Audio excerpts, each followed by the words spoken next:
My husband and my mother betrayed me just after I gave birth. This is going to be a long one, so bear with me. I don't even know where to start. My world has been turned upside down, and I feel like I'm living in a nightmare. Just a few weeks ago, I was on top of the world. After 5 long years of trying to conceive, I finally gave birth to my beautiful baby boy via C-section. My husband, Paul, was over the moon and more excited than anyone. He has always been the perfect partner, showering me with gifts, keeping the house in tip-top shape, and working tirelessly at his great job. I thought I was living the dream with the man of my dreams. Since I was recovering from surgery, my mom, Diane, traveled down from out of state to stay with us and help out with the baby. I was so grateful for her support and was looking forward to some quality time with both my husband and my mom as we navigated this new chapter of our lives. Everything seemed perfect, or so I thought. While I was spending most of my time in bed, Paul and my mom were often the ones taking care of the baby and handling household chores. I didn't think much of it at first, but I started to notice some strange stuff happening. They were whispering a lot, and there were awkward silences whenever I entered the room, but I put it down to them wanting to be quiet for the baby and I. One night, while I was up feeding the baby, I overheard something that shattered my heart into a million pieces. I went to add some washcloths to the laundry basket, and as I approached the laundry door I heard noises. Heavy breathing, grunting, moaning, you know. Those noises. Then I heard something that shattered my heart into a million pieces. I heard a woman's voice whimper out what sounded like, "Oh, Paul." I panicked. I couldn't breathe, so I made it back to bed as fast as I could. I heard someone's footsteps, so I pretended to be asleep. The footsteps entered the room and walked over towards the side of the bed where the baby was sleeping. I was terrified. If Paul and my mom were in the laundry, who was this? I tried to open my eyes, hoping whoever this was didn't see. It was my mom. Fully dressed mom. How was she in my room when I just heard her in the laundry with my husband? I closed my eyes, laying there in total confusion, and felt her kiss my forehead, and I must have drifted off to sleep. In the morning I woke up and went out into the living room. My mom was there with the baby folding washing, and I felt Paul come up behind me and gently put his hands on my shoulders, kissing my cheek. He was making me breakfast. I didn't know what to think. Did I dream last night? What was wrong with me? A few more days passed and they're both acting completely normal. I don't feel left out. They're not acting weird, and Paul has spent most of his weekend with me in bed watching movies. On Tuesday I decided to start spending more time out of the bedroom and start slowly getting back into the swing of things. My mom and I decided to start working on the baby book and spent most of the afternoon laughing together and telling stories about when I was a kid. It was actually really nice. It was at this point I figured I'd just dreamt what I'd heard and put it down to hormones and the deep sleeps I'd be having due to the pain medication I was on. Maybe even a little bit of cabin fever too. That was until Thursday. I was rinsing out a glass at the kitchen sink and looked outside to our hot tub. The one we emptied when I was still pregnant. It was full and the cover was off. I casually asked my mom if she liked the hot tub. She said she hadn't used it, and I asked when Paul filled it up. She said it was already full when she arrived after the baby was born. On Saturday night while we were alone I asked Paul when he filled the hot tub. He told me he filled it that morning. It's been filled since at least Thursday. He helped me into bed and asked if I needed anything and placed a glass of water and my pain medication on the nightstand. I shook my head and leant over for a kiss.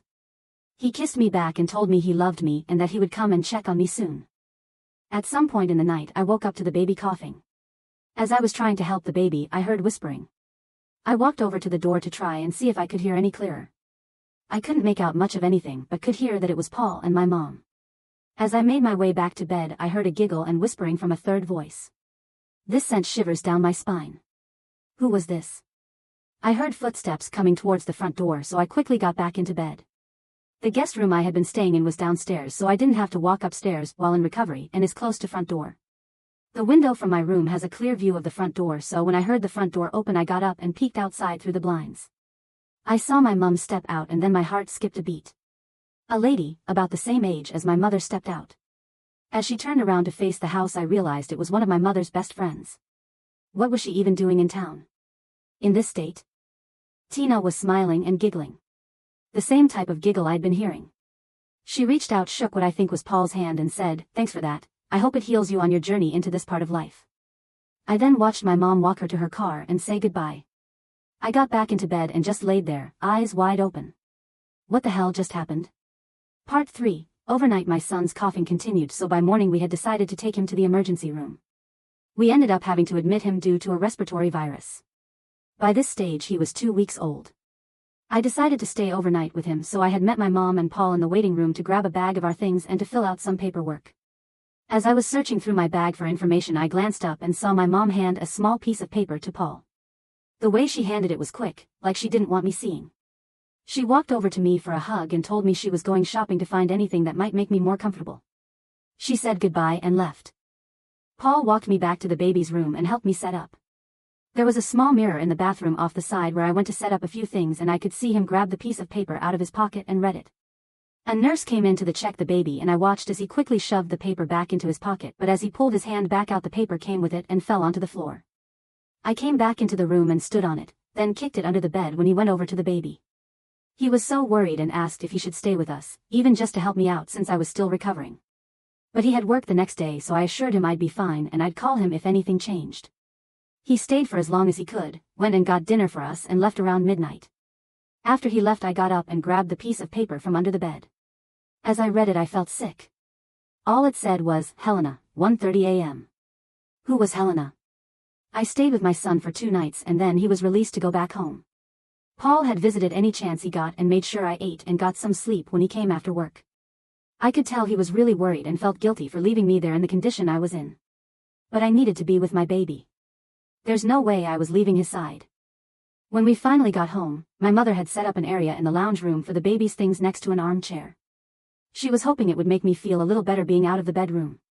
She had spent the time I was in hospital cooking up meals and freezing them and deep cleaning the house. She cooked up some dinner for us and set up a comfier chair at the dinner table so I could sit with them and have a meal.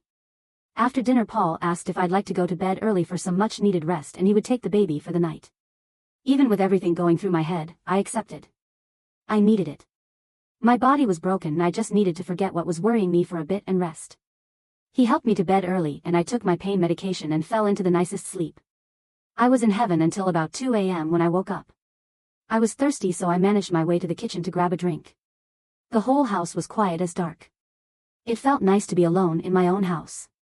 I felt safe and cared for. I didn't have to worry. Until I looked out of the kitchen window. Right there in our hot tub was a woman. I won't go into detail about what she was doing, but let's just say it wasn't great. I stood in fear for a moment until I saw a hand come up and touch her back. I realized there were 2 people in that hot tub. I quickly turned the light off and watched to see who it was. The woman turned slightly and I realized it was someone I'd seen growing up. Another woman my mother's age, Angelina. I was completely frozen. I didn't know what to do. I was still healing and in pain, so I couldn't just rush out there. I was stuck and broken. I turned away for a while to steady my breathing. When I turned around, Angelina was stepping out of the hot tub. And sitting there with his arms along the edge was Paul. My husband. With a huge smile on his face. I walked back to my room as quickly as my body would let me. The second the door closed behind me, I broke down. I couldn't stop crying. I was lost, hurt, broken, and so confused. How could he do this? How did he meet Angelina? Did my mom know? Everything was spinning around in my head. I sat there sobbing until I heard the front door open. I went to the window and watched as Angelina stepped out holding hands with Paul. She turned around while she made a joke about being out past her bedtime, and then my mom stepped out with her. My mom. Angelina thanked Paul for a great time and then said, "Wish you the best for the next part of life, it's a fun one." When she said that, it sparked something in me. I remembered that I had seen Tina step out of my front door say something similar. And was that piece of paper about Helena going to end the same way? How many were there, and did my mom know all of them? I decided enough was enough. I think I had a right to be angry just off what I'd seen that night, but adding it all together, being woken up to the sound of giggling, lying about the hot tub, whispering, having women over at the house knowing I'm in recovery after giving birth to your child. No, that's it. I made my way back towards the kitchen. When my husband and mom came back inside, they were a little shocked to see me. I asked them as if I was starting a normal conversation, "Who was that?" They both looked at each other and my mom said, "Oh, someone came to the wrong house." She lied. She fucking lied. So I told them that I'd already seen women leaving and seen Paul in the hot tub with Angelina and seen my mom pass him that note about Helena. So I would like an explanation. I think I deserve an explanation, I said, but this time I said it more sternly. I honestly don't think any of you are ready for this. Brace yourself. My mother and her group of friends believe the time after birth is for a woman to rest and for the man to experience the baby moon. Obviously, the man cannot be intimate with his wife for a while, and in the case of C-sections probably longer. So to keep the man happy and focused on his family and work he needs releases. So they take it upon themselves to gift this to families. Each of them sleep with the new dad to help keep his mind on his family. They take turns. Once each. I don't even know how to explain this in normal terms because it's not normal. Right? I feel so betrayed and lost. The two people I trusted most in the world have completely destroyed my trust and my sense of security. I don't know what to do or where to turn. How do I even begin to pick up the pieces after such a blow? I can't even make sense of this.